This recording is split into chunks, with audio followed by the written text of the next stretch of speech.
Bonjour à tous, hein, au nom de la PAD, en tant que président, je vous remercie d'avoir répondu à notre sollicitation pour la présentation à l'occasion de ce salon du lancement de notre projet du label Au cœur des sols. Comme l'a signifié Sophie, on va avoir des intervenants multiples et je les remercie pour leur travail qu'ils ont fait en amont et le soutien qu'ils nous portent. Je vais essayer, moi, tout simplement, de vous dire d'où on vient, qui on est, d'où on vient, et pourquoi aujourd'hui des agriculteurs partout en France ont décidé de demander à la PAD de devenir leur représentant pour vendre leur crédit carbone. Alors, la PAD, l'Association pour la promotion d'une agriculture durable, est une association qui existe depuis plus de 20 et quelques années, mais on va dire que depuis 10 ans, elle a redémarré sous l'impulsion d'une quinzaine d'agriculteurs répartis en France qui avaient mis en œuvre dans leurs fermes l'agriculture de conservation des sols et qui souhaitaient mieux faire connaître et reconnaître cette agriculture à la fois auprès du grand public mais aussi auprès des décideurs. Et à partir de ce moment-là, elle a eu 3 objectifs très bien définis, qui étaient donc la reconnaissance et une action de représentation nationale, une volonté de réunir tous les agriculteurs et les associations d'agriculteurs répartis sur le territoire français au sein de ce réseau de l'agriculture de conservation des sols. On a démarré avec une association adhérente en 2011-2012 et aujourd'hui, vous le voyez, il y a 15 associations réparties un peu sur tout le territoire qui s'appuient sur du partenariat territorial pour leur action de terrain, mais qui en même temps se reconnaissent dans la volonté de participer à ce grand mouvement d'adaptation du système de production agricole français autour de l'agriculture de conservation des sols. Dans le cadre de ces missions, il y avait également une volonté d'appui technique auprès des agriculteurs. Donc ce travail, il est fait grâce à la fois à l'embauche d'ingénierie pour pouvoir épauler les agriculteurs. Et la PAD est organisme de formation et met à disposition des outils d'accompagnement pour les groupes d'agriculteurs qui sont adhérents de son réseau. Donc tout un aspect technique de transmission de pair à pair, à la fois de savoir, de compétences pour réduire les risques. On sait toute la difficulté de changer de modèle de production, changer d'approche, et c'est vraiment un des cœurs de notre travail. Et le troisième pilier de notre engagement, c'était évidemment, on est d'abord des entreprises, des producteurs, et donc c'est comment mettre en valeur et valoriser cette agriculture de façon concrète. Donc pour pouvoir, alors vous avez vu, c'est une évolution depuis maintenant 10 ans, et très vite il est apparu qu'il fallait absolument qu'on ait un cadre à peu près bien défini des fermes en agriculture de conservation des sols, et c'est pour cette raison qu'il y a 2 ans, on était dans cette salle, ou peut-être la salle d'à côté, et on lançait le label Au cœur des sols. Ce label est un label porté par la PAD, au nom des agriculteurs et des réseaux qui sont adhérents. C'est un référentiel qui a été construit en partant du terrain, de la réalité des fermes, et qui a été proposé au niveau national. Et donc on a lancé ce label il y a 2 ans maintenant. On a un référentiel d'un principe d'un permis à points. Les agriculteurs, dans la discussion, on a très vite compris que cette agriculture, c'est une agriculture d'évolution tout le temps. C'est pas une photo figée, c'est pas un cahier des charges fermé, mais c'est plutôt l'idée de bien identifier tous les processus d'amélioration de production en agriculture de conservation des sols. C'est un cahier à points qui met au centre les 3 piliers de l'agriculture de conservation des sols. Si vous êtes là, vous les connaissez sûrement tous, mais je vais les rappeler. C'est les piliers qui permettent d'obtenir les résultats environnementaux et de production agricole. Les 3 qui sont 3 piliers concomitants, ce ne sont pas un ou l'autre que l'on choisit, ce sont bien les 3 qui permettent d'obtenir tous ces résultats environnementaux. L'arrêt, la réduction jusqu'à l'arrêt du tout travail du sol. De façon concomitante, la couverture permanente des sols avec du vivant. Et la 3e, c'est la diversité des espèces cultivées, soit pour de la récolte, soit pour du couvert. Et c'est l'addition de ces 3 principes qui permet d'obtenir tout un tas de résultats, à la fois dans l'amélioration de la fertilité des sols, l'amélioration de sa capacité de pénétration de l'eau, la réduction de façon très forte de toute l'érosion, la perte de sol qui s'en va dans l'eau quand le sol il est nu, en période d'hiver, qui permet d'améliorer de façon très forte la biodiversité au niveau des sols, grâce à l'aliment premier qui sert, le carburant de la fertilité des sols, qui est la matière organique. Et évidemment, quand on met de la matière organique dans un sol, on en arrive au carbone du sol. Mais c'est bien, si aujourd'hui on est là pour parler du carbone, c'est bien la conséquence d'un mode de production. Pour nous, on ne choisit pas d'aller mettre du carbone dans le sol. Le carbone, c'est la valeur ajoutée qu'on apporte au système de l'agriculture de conservation des sols et donc aux agriculteurs qui les mettent en œuvre. Donc dans le cadre de ce label au cœur des sols qui a été lancé au Salon 2020, on a travaillé depuis 2 ans, malgré le Covid, malgré les embêtements, et aujourd'hui, vous voyez la carte, on a 300 fermes partout en France qui sont engagées à être labellisées, qui sont labellisées. Donc c'est un début, on est vraiment très heureux de voir que les agriculteurs ont compris la démarche pour ceux qui étaient en agriculture de conservation des sols. Et on est toujours évidemment en phase de labellisation des fermes au cœur des sols. Conjointement à ce travail de référencement, évidemment, les agriculteurs ont dit ben, c'est bien gentil d'être labellisé, mais c'est quelle valeur, moi, je vais pouvoir en tirer dans ma ferme? Alors, la démarche qu'on a eue, c'est de dire d'abord, il faut investir. Et l'investissement, c'est d'être labellisé. Mais parallèlement, on a décidé de faire un groupe qui allait réfléchir à la valorisation et notamment des services environnementaux qui sont portés par cette labellisation. Et c'est pour ça qu'on a fait un groupe un peu spécifique sur le carbone, en relation avec tous les acteurs, et notamment le ministère qui réfléchissait à son label bas carbone. Et donc, la conséquence a été que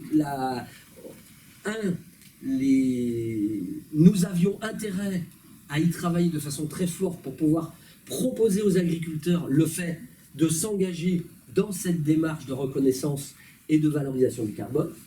C'est ce qu'on a fait après 1 année et demie de travail. On a présenté en décembre 2021, on a fait un bilan avec les labellisés de France pour savoir si on devait aller plus loin et déposer un vrai projet label bas carbone en notre nom, au nom des labellisés de France, auprès du ministère de la Transition écologique.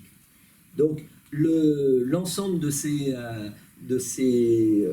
cette position qui a été prise a été issue d'un travail, vous le voyez sur les diapos, extrêmement important, de transfert de savoir, de connaissances, parce que vous êtes peut-être des entreprises, des responsables, et vous avez peut-être une vision extrêmement claire de ce qu'est le carbone, mais pour un agriculteur, vous savez, le carbone, en dehors des pneus, du charbon et puis du pétrole, des fois, ça ne lui parle pas trop, et il a toujours du mal à voir le lien avec son métier. Et donc, on a organisé des webinars, les SAV du carbone, on a essayé d'amener le maximum de connaissances, parce que c'est notre mission associative, d'amener de la connaissance technique, mais aussi la capacité à chaque agriculteur, partout où il soit, de décider par lui-même. Et ça, c'est un enjeu pour nous, d'avoir des fermes, des hommes et des femmes libres et capables de décider. Et donc, on a fait tout ce travail durant l'année 2020-2021 pour aboutir fin 2021 à l'engagement des agriculteurs auprès de notre projet du carbone au cœur des sols. Alors, pour pouvoir faire ça, évidemment, moi en tant que président, c'est pas moi qui fais tout, donc c'est ma collègue Diane qui a porté un petit peu tout ce travail de compréhension, d'analyse de ce qu'est ce marché du label bas carbone. Et donc, je pense que je vais lui passer la parole pour qu'elle puisse un peu vous expliquer de façon plus précise ce qu'on fait, ce qu'on met sur la table, et également les chiffres d'engagement. Est-ce que tu voulais dire un mot du séminaire de décembre quand même Tu peux dire un mot. Je pense que c'est quelque chose d'important pour nous. En tant qu'association, je le répète, hein, on n'est pas une start-up, on n'est pas des acteurs économiques, on est une association loi 10101 qui forme un réseau à partir d'associations autonomes sur le terrain partout en France. Et donc, c'est très important pour nous de mettre l'agriculteur, l'agricultrice en tant que décideur, chef d'entreprise, au cœur de l'action des transformations de mode de production. Et donc, à l'occasion de ce séminaire, vous le voyez sur le panneau, on avait invité tous les labellisés de France, il y en avait plus de 50%, 60% qui sont venus, et on leur a posé toutes les questions. Et donc, les réponses qu'on va vous mettre sur la table, elles leur ont été poser les questions pour décider est-ce qu'on y va, à quel prix, avec qui, comment, etc. D'accord? Ça a vraiment été un processus qu'on peut employer le terme en démocratie participative. Voilà, ça a vraiment été ça. Je crois que c'est aussi ce qui donne de la valeur à l'engagement, c'est qu'il y a un aspect humain extrêmement fort, il y a un aspect local français extrêmement fort, attaché toute cette dimension du carbone sur des territoires identifiés. On connaît les fermes, on les a déjà labellisées au cœur des sols et on va rajouter les diagnostics carbone dans le cadre de cette labellisation. Donc on y est très très attaché. Donc du carbone local, durable, entre parenthèses très lié à l'humain, aux fermes, sur le territoire et évidemment à un prix équitable pour nous agriculteurs. Donc là, l'ensemble de ce travail-là a abouti qu'en janvier 2022, on a proposé à tous les agriculteurs labellisés de France de renvoyer des mandats, parce qu'il faut mandater un partenaire pour pouvoir vendre ses crédits carbone, et vous le voyez sous le panneau, il y a 230 fermes françaises, ce qui représente 350 agriculteurs, qui en 15 jours ont signé les mandats en demandant à la PAD de vendre pour leur compte les potentiels de crédit carbone sur les 5 prochaines années, ce qui représente 40 000 hectares.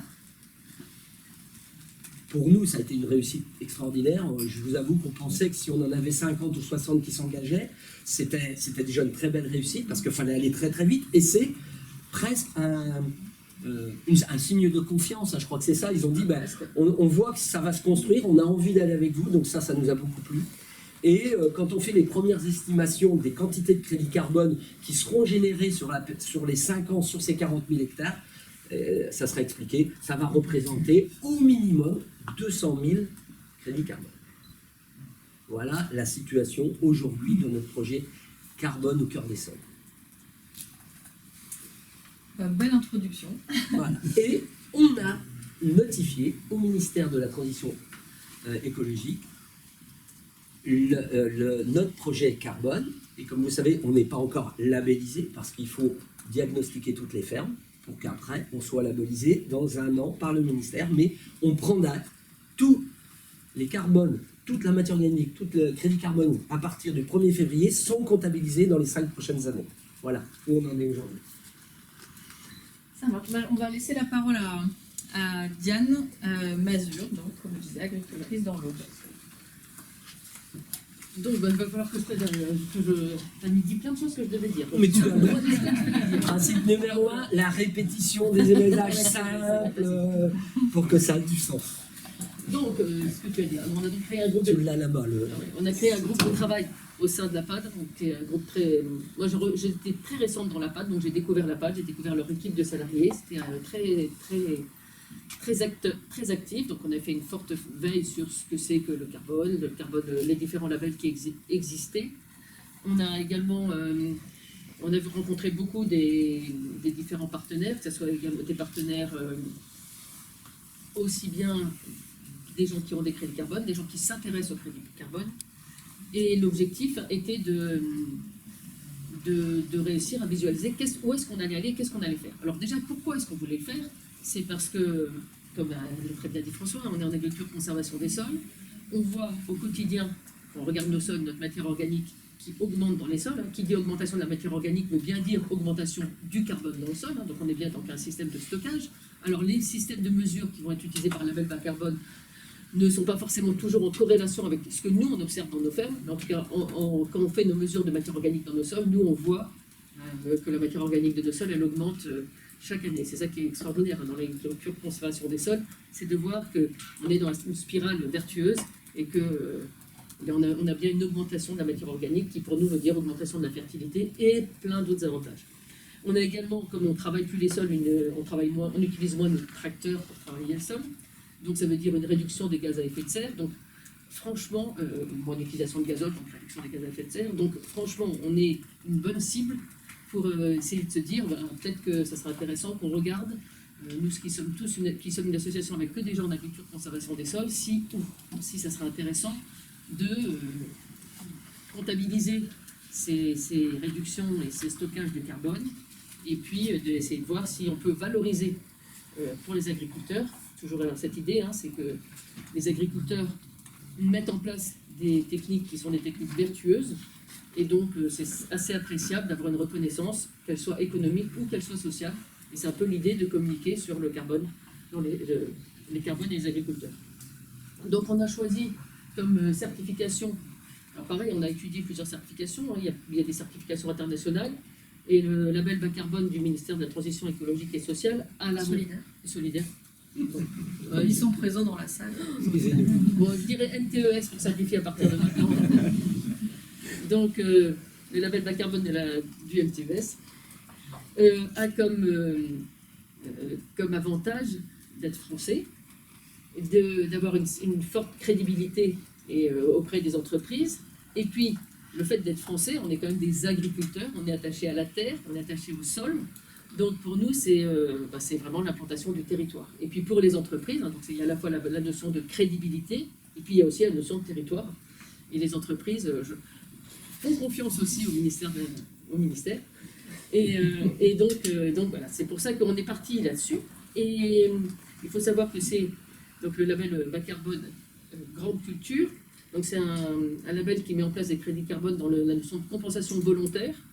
Donc, ce qui permet d'avoir des contrats de gré à gré avec les entreprises, donc de pouvoir peut-être valoriser au mieux les crédits carbone qui vont être émis par c'est pas émis dans le bon sens, hein, qui vont être générés par les agriculteurs.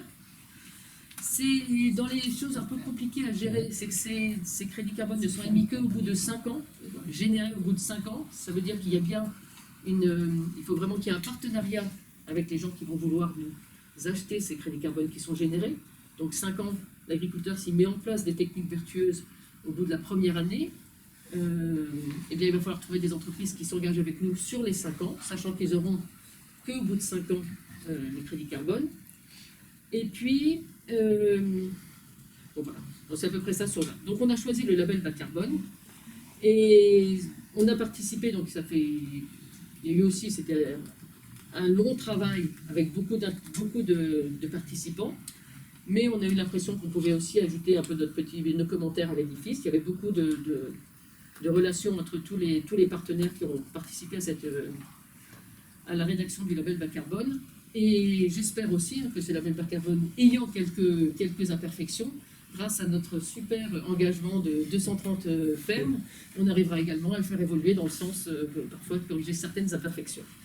Peut-être sur ça, ça a été un moment important, je pense, pour nous en tout cas, le fait que le ministère de l'Agriculture et le ministère de la Transition écologique prennent en main cette question-là et l'organisent un petit peu pour que ça éclaircisse un petit peu. Ça a été aussi déclencheur pour nous. Je pense que ça a sûrement des défauts, mais en même temps, ça a posé un acte extrêmement carré, et ça nous a éclairci. Je pense que ça a éclairci également les entreprises qui s'engagent.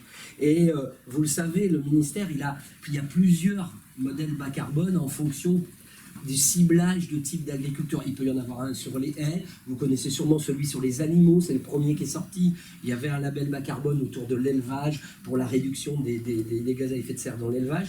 Et en agriculture de conservation des sols, évidemment, on attendait le cadre pour tout ce qui est lié au sol, et donc toutes les cultures. Alors, c'est grandes cultures, mais c'est aussi les cultures liées à l'élevage pour nous, parce qu'on a beaucoup d'éleveurs dans notre réseau. Mais en tout cas, ce cadre des labels bas carbone, qu'on peut dire, du ministère, ont été extrêmement...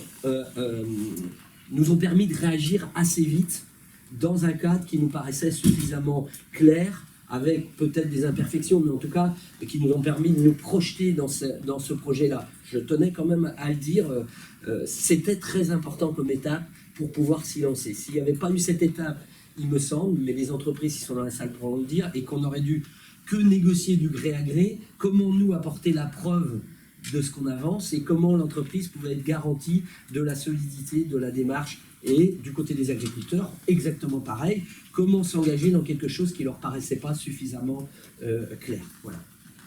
J'avais une question. Du coup, vous vous reposez sur la méthode label bas carbone grande culture. Pour l'instant. Uniquement pour l'instant uniquement, c'est une question qu'on pose toujours avec le ministère. Je pense qu'on peut introduire le label bas carbone haie dans le cadre du label grande culture, Donc ça nous intéresse parce que dans nos réseaux, beaucoup de gens pratiquent les haies, enfin, ça fait partie des outils de développement de l'agriculture de conservation des sols, il y a une cohérence. Mais comme je l'ai dit, on s'interroge sur comment faire dans les fermes qui sont à la fois d'élevage et de culture, les polycultures élevage qui sont une bonne base de nos mandats, eh bien, on va quand même pas faire 2 bilans carbone avec 2 projets carbone pour la même ferme. Il y a une vraie question aujourd'hui, mais en tout cas, on s'appuie sur le label aujourd'hui Grande Culture pour démarrer l'opération. Et je précise, on ne l'a pas dit en introduction, mais gardez, enfin, s'il y a des questions, on a bien gardé du temps aussi en fin de session pour répondre à vos questions si c'est pas clair, parce que bon, c'est un sujet complexe, on a essayé de le simplifier, mais ouais, il y a un certain nombre de questions. C'est vrai que, on disait, il y a eu énormément de personnes qui se sont mis à s'intéresser au carbone agricole. Hein, et s'il y a autant de personnes qui sont intéressées, il y a bien sûr une volonté de diminuer le carbone, mais il y a une volonté également, il y a une valeur ajoutée qui va être certaine sur le carbone. Et notre idée en tant qu'association d'agriculteurs, hein, c'est bien que cette valeur ajoutée, elle revienne aux agriculteurs, déjà. Et c'est pour ça qu'on s'est positionné comme porteur de projet. Au niveau national, ça nous permettait d'avoir une forte représentativité, 230 agriculteurs qui sont sur toute la France. Ça nous fait on peut proposer à des entreprises d'avoir un impact aussi bien national, ou voir un impact qui est local, hein, puisqu'on a des agriculteurs qui sont un peu partout. Donc si votre entreprise est localisée à un certain endroit, la probabilité qu'on trouve un agriculteur de la PAD est forte. Donc ça, c'est une bonne chose. Et donc la PAD s'est mis en porteur de projet, mais avec vraiment l'idée d'essayer d'être maître sur le maximum des étapes du projet Label Bas Carbone Grande Culture, pour essayer que, en réduisant les intermédiaires, hein, la valeur ajoutée revienne le plus possible à l'agriculteur. À qui proposer ce projet carbone? Donc là, François il vous a déjà tout dit, donc c'est pas grave. On l'a proposé au labellisé au cœur des sols. Alors quelle était l'idée de le faire, hein? C'était les labellisés au cœur des sols, ils se sont déjà engagés, déjà ils ont des pratiques au cœur des sols, hein, d'agriculture de conservation des sols. Ils ont déjà fait confiance à la PAD en partant sur un label qui, pour l'instant, n'apportait rien au début, puisque c'était juste, on dit tous, eh bien, on est fiers de faire de l'agriculture de conservation des sols, et on veut montrer qu'on le fait, on va être nombreux pour vous dire, ben voilà, nous sommes 250, nous représentons une certaine surface, et ça nous permet également de définir exactement ce qu'on entend par agriculture de conservation des sols et tous les bénéfices qui vont avec. Donc tu as parlé du label au cœur des sols là-dessus. Et l'intérêt aussi de s'adresser aux labellisés au cœur des sols, c'est des gens qui ont déjà des pratiques d'agriculture de conservation des sols et qui vont maintenir leurs pratiques. Donc pour les entreprises qui vont vouloir partir avec nous, on sait que c'est des agriculteurs qui savent que l'agriculture de conservation des sols, c'est une super agriculture, que c'est une agriculture où on voit des résultats année par année, et c'est une garantie pour ces entreprises, hein, de voir que moi je sais que j'ai un groupe de 15 agriculteurs qui... Ils n'ont jamais dit que c'était grâce à mon exploitation que c'était mis en agriculture de conservation des sols, mais bon, c'était 2 ans après qu'on arrive, et aucun n'est revenu en arrière. Tous ceux qui sont partis, ils ont continué, et c'est vraiment un peu cette dynamique qui fait qu'on est là et qu'on est aussi passionné autour de vous. Donc, et puis l'intérêt aussi, hein, ce premier projet qui s'adresse au labellisé au cœur des sols, va, j'espère, faire des petits. Hein, l'idée, c'est bien de transformer l'essai, et c'est de donner l'envie à d'autres agriculteurs. Donc il y a vraiment cette notion, hein, de promotion de l'agriculture, hein, de conservation des sols, et puis j'espère que ce premier projet sera suivi d'un deuxième projet avec des gens plus ou moins engagés, mais toujours cette notion, hein, de tenter les gens, les agriculteurs, je veux bien dire, à tester d'autres pratiques que celles qu'ils ont toujours faites. Alors ensuite, quelles conditions pour les agriculteurs? Donc on a pour les agriculteurs, et donc a dit François également, il a dit que c'est un peu le brouillard, hein, pour les agriculteurs. Il y a énormément de gens qui viennent les voir en disant vendez-nous nos crédits carbone, signez au bas de la page, ça vaut le coup, nous sommes les meilleurs intermédiaires. Donc pourquoi est-ce que les agriculteurs s'engageraient avec nous, hein? On sait bien que dans les leviers du label au cœur des sols, il y a une comptabilisation de l'énergie fossile qui est utilisée.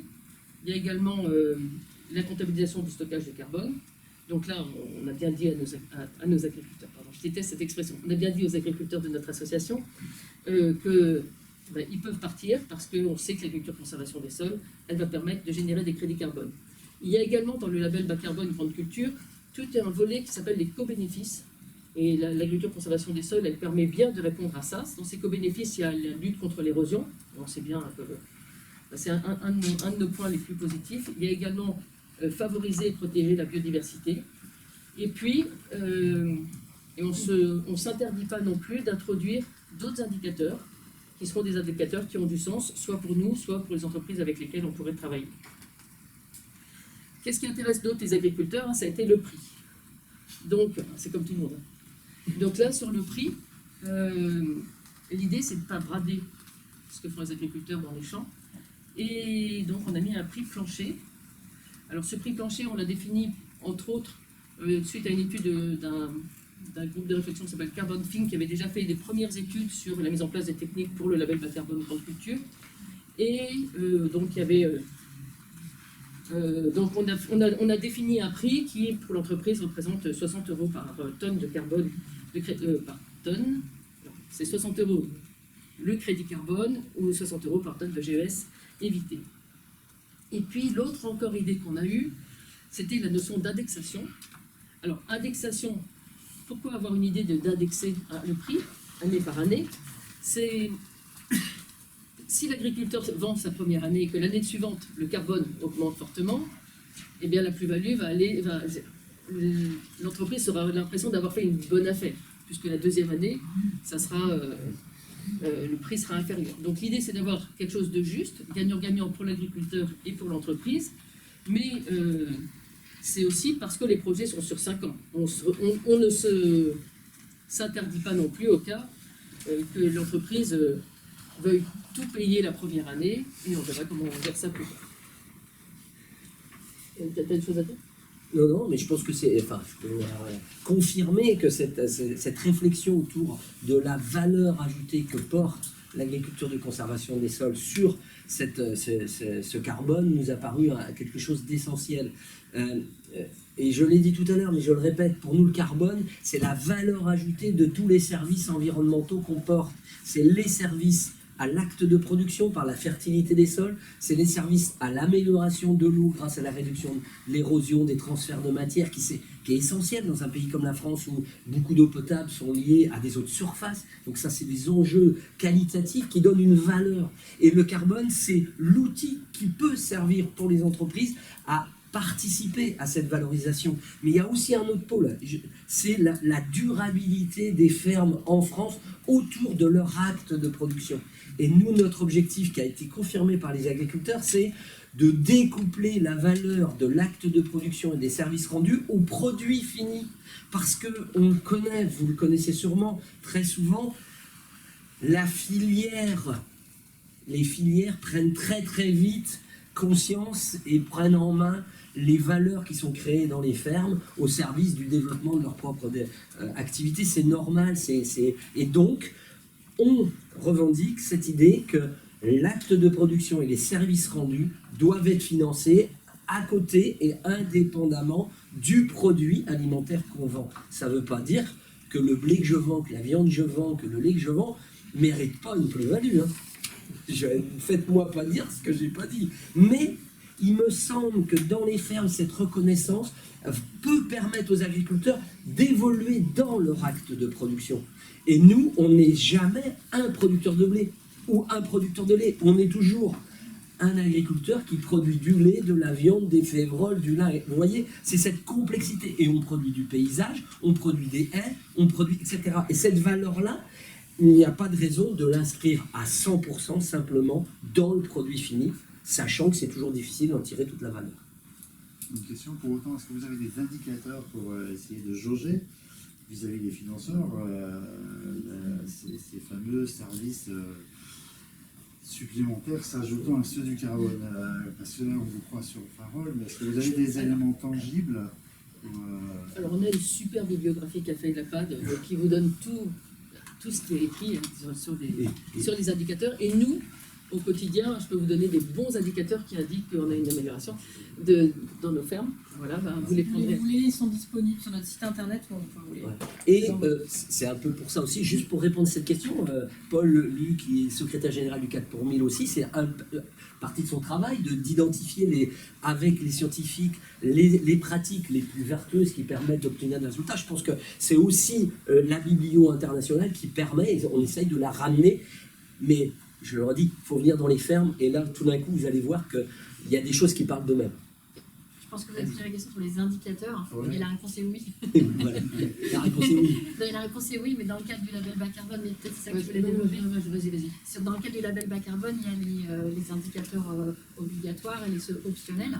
Et en fait, il y a tout un tas d'indicateurs optionnels qui sont là pour mettre en avant l'éco-bénéfice. Et c'est un des points, justement, que l'agriculture de conservation des sols peut fortement mettre en valeur. Et du coup, je dis un truc avant mon intervention, mais c'est pas grave.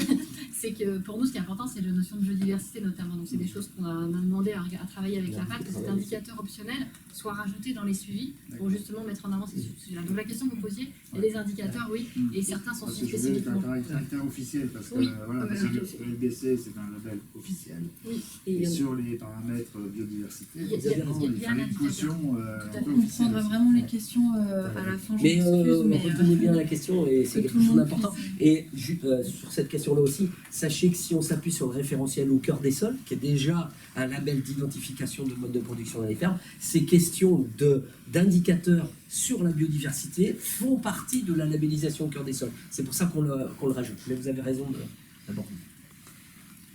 Et donc l'intérêt d'avoir fait un modèle, un contrat pour les agriculteurs qui va beaucoup dans la valeur ajoutée pour les agriculteurs, pour moi, même si on n'est pas les seuls acteurs sur le marché du carbone, j'espère qu'on va être un modèle. C'est-à-dire qu'on voit apparaître d'autres acteurs qui ne sont pas forcément en faveur de l'agriculteur, et j'espère que tout ce qu'on a mis en place, on ne va pas répondre à tous les agriculteurs de France, hein. On ne cherche pas, déjà on va essayer de répondre à la première demande qu'on a, et j'espère que ça fera un modèle positif qui va pousser à avoir des contrats toujours en faveur de reconnaître les efforts qui sont faits sur les fermes. Et puis il y a également un contrat avec le partenaire. Donc on a travaillé depuis 1 an et demi avec CED à côté. Là. Et on a beaucoup travaillé, ça a été un très bon partenariat. Justement, on a appris chacun ce que c'était que. Parce que l'objectif était d'arriver à un contrat gagnant-gagnant. Je pense qu'on y est arrivé, puisqu'on est autour de la même table aujourd'hui. Et on a beaucoup appris. Alors je dis 1 an et demi, ça paraît très long, mais en fait on n'est pas du tout en retard, hein, puisqu'on est dans les premiers à déposer notre projet à notifier, merci, notre projet au ministère. Et donc voilà, notre projet, j'espère que c'est un beau projet, et j'espère que s'il y a des financeurs dans la salle, vous rêvez de compenser volontairement vos émissions de carbone avec nous, et dans un objectif, hein, qu'on soit partenaire, et pour promouvoir et développer une agriculture qui soit favorable pour la planète.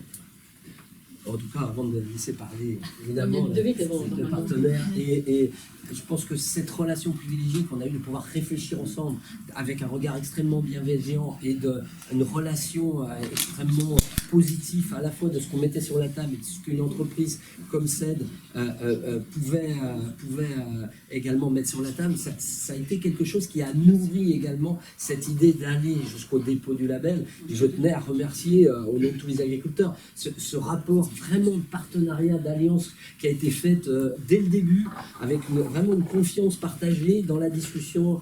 Et pour nous, à la fois, c'était une reconnaissance de ce qu'on faisait en se disant mais on n'est pas complètement hors sol, parce que souvent on peut rêver en tant qu'agriculteur, mais si derrière il n'y a pas une entreprise, s'il n'y a personne, ça sert à rien. Et là, on avait toujours quelqu'un qui à la fois nous ramenait dans des réalités qui étaient les leurs, mais en même temps toujours avec la volonté d'arriver à quelque chose. Donc je tenais quand même, au nom de tous les agriculteurs engagés, vraiment remercier, et je sais que le message montera chez les responsables, parce que franchement, je trouve que c'est pas souvent qu'on arrive à être dans ces relations de confiance complètes avec des entreprises qui ont d'autres préoccupations. Voilà, je tenais à le dire. Mais je sais que ça sera repris. Alors, est-ce qu'on laisse la parole à Ludovic pour nous donner son point de vue de celui qui a reçu le contrat? Celui qui nous a fait confiance, ça en fait une relation de confiance. L'agriculteur de base, comme on dit. C'est ça. Oui, moi je suis agriculteur dans l'Essonne. Je suis en agriculture de conservation des sols depuis 19 ans. Je suis adhérent à PAD depuis déjà de nombreuses années.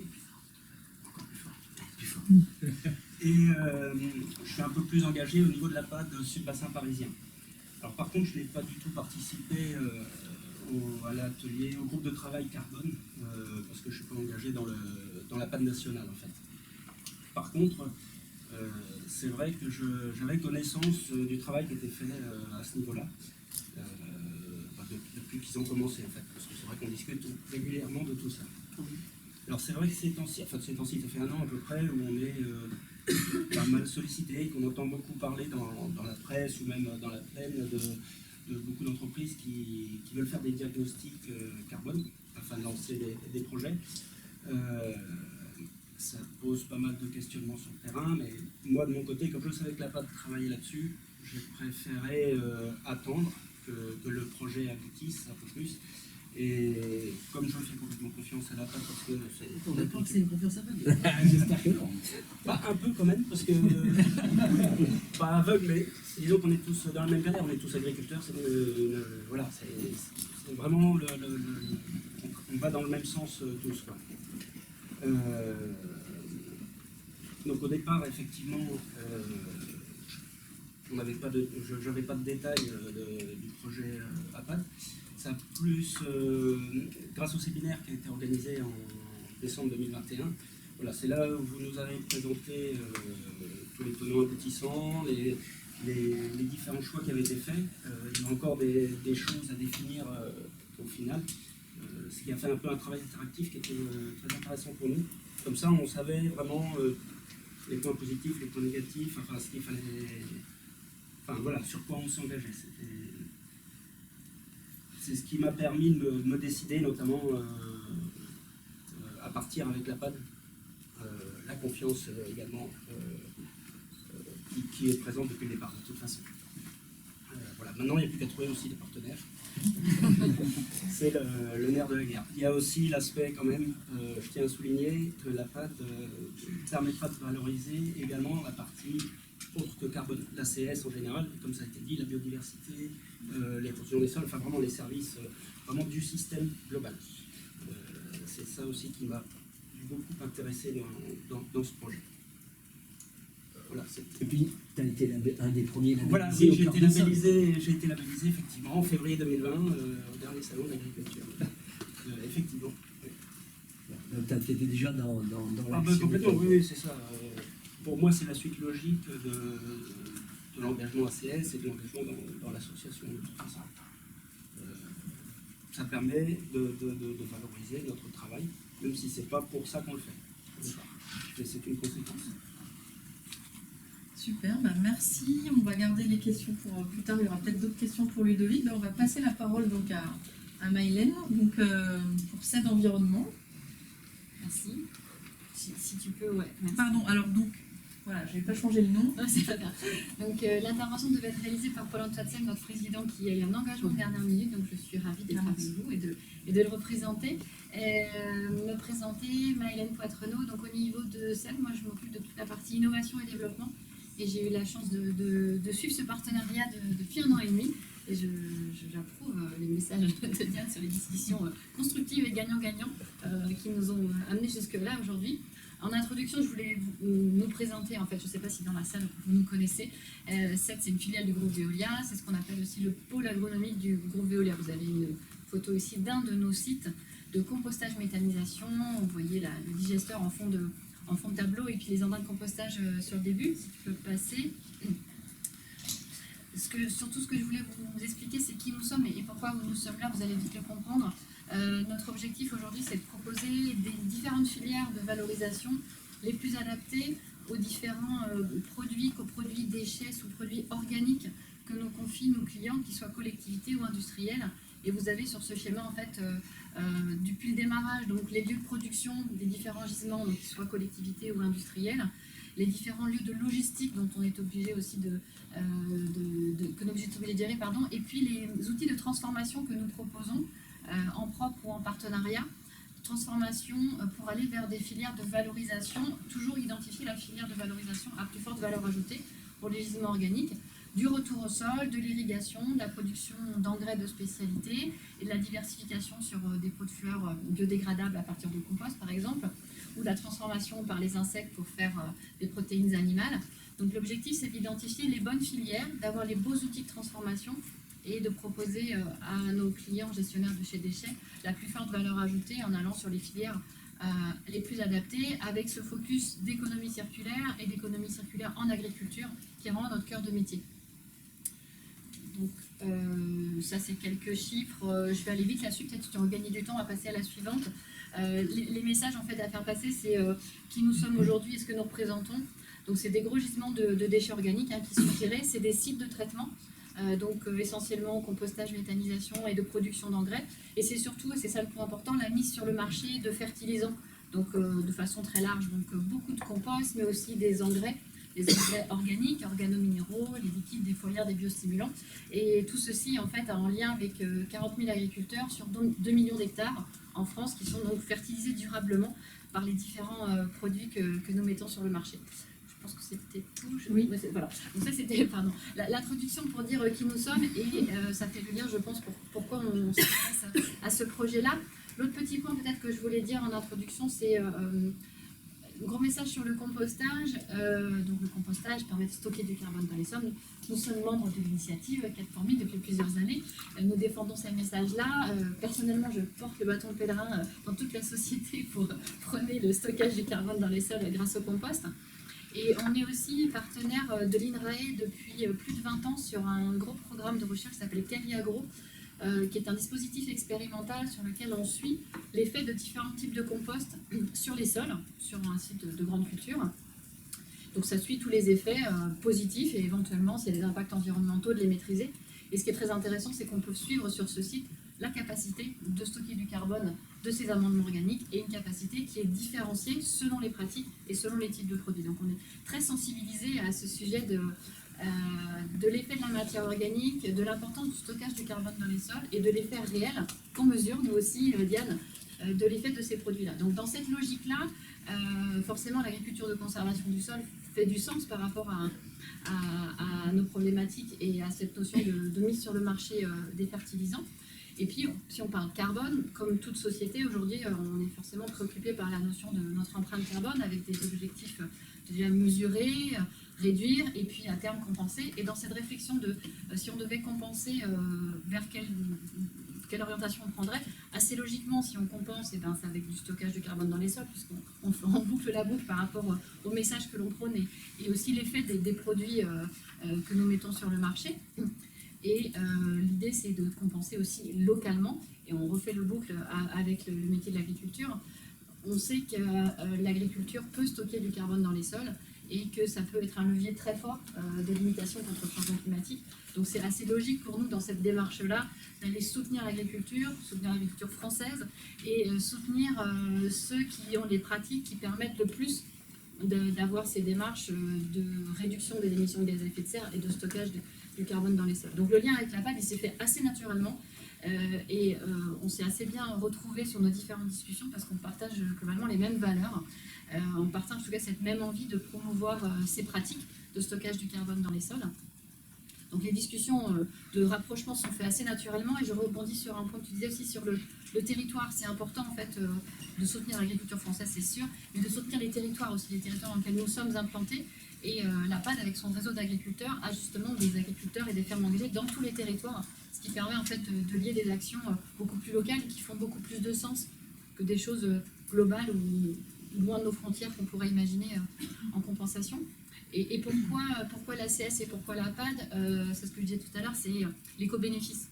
Stocker du carbone dans les sols, c'est le point important. Réduire l'empreinte carbone, c'est le point important. Mais le fait de stocker du carbone dans les sols, c'est pas juste augmenter les teneurs en matière organique dans les sols, c'est qu'est-ce que tout ça apporte. Et ça, c'est des choses sur lesquelles on communique aussi très largement chez nous pour mettre en évidence que stocker du carbone dans les sols, c'est bien, mais ça permet surtout de faire ça. Et ça permet de préserver les sols, ça permet de préserver la ressource en eau. Donc ça, c'est des sujets qui sont aussi très forts dans l'agriculture de conservation des sols. Et forcément, pour un groupe comme Veolia, protéger la ressource en eau, c'est important. Donc c'est un levier sur lequel forcément on est très sensible. Et puis il y a cette notion de biodiversité. stocker du carbone dans les sols, ça doit aller avec la préservation et l'augmentation de la biodiversité. Et c'est des choses qui sont mises en avant par l'agriculture de conservation des sols. Et justement, dans les indicateurs que l'on suit, il y avait cette idée de l'indicateur biodiversité, il est optionnel dans le label bas carbone, mais on souhaite nous le mettre en avant parce que c'est quelque chose qui fait vraiment du sens et qu'on veut pouvoir suivre et avoir des actions qui sont réellement positives, pas que pour un stockage, mais aussi un stockage positif avec l'ensemble de ses co-bénéfices, dont la biodiversité. Donc je suis ravie d'avoir été invitée aujourd'hui pour pouvoir passer ces messages et puis officialiser la collaboration que nous menons depuis un certain temps maintenant et que nous serons à même de formaliser officiellement tout à l'heure. On espère. On espère, voilà, c'est ça. On espère. On va le faire. Le seul risque, c'est de ne pas avoir de stylo qui marche. Moi j'en ai pris, j'en ai pris. Non, ouais, moi aussi.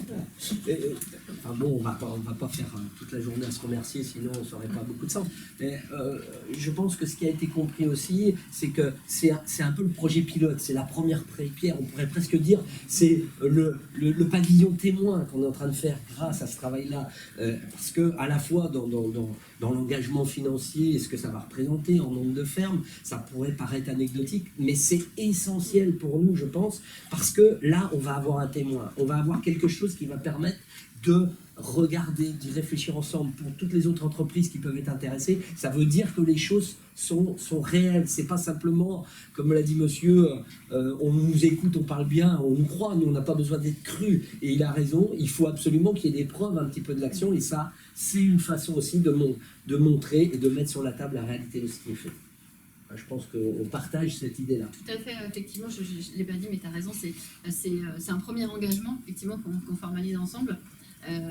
Pour poser un cadre aussi du mode de collaboration avec l'idée bien sûr d'apprendre à se connaître et puis de faire boule de neige par rapport à cette première collaboration. Tout à fait. Voilà. Et puis on connaît la puissance et la force du groupe Veolia. Alors on est très heureux qu'une des je ne sais pas comment dire, une filiale, voilà, je ne veux pas me tromper, une filiale du groupe Veolia qui ait fait ce travail-là. On sait aussi que ça porte de façon plus générale en termes d'image et d'accompagnement auprès de l'ensemble du groupe qui a aussi pour nous symboliquement, voilà, ils travaillent sur l'eau, ils travaillent sur les territoires, c'est des problématiques de gestion de déchets qui sont pas directement sur le produit agricole, mais qui sont très souvent en lien direct avec l'acte de production agricole. Et vous voyez le lien que je fais à ce que j'ai dit avant, ou l'acte de production au centre. Et c'est vrai qu'une entreprise comme cette, et Veolia, nous paraît en cohérence dans ce qu'on souhaitait pouvoir porter. Mais je suis sûr que dans la salle, il y a plein d'autres entreprises avec qui on trouvera des cohérences intéressantes. Voilà. Merci beaucoup en tout cas. On va laisser peut-être la parole à Paul qui nous fait le plaisir d'être grand témoin aujourd'hui, alors qu'il ne connaissait pas du tout ce qu'on mettait sur la table. Hein. On est gentil. Merci Sophie, c'est exactement l'introduction que je voulais.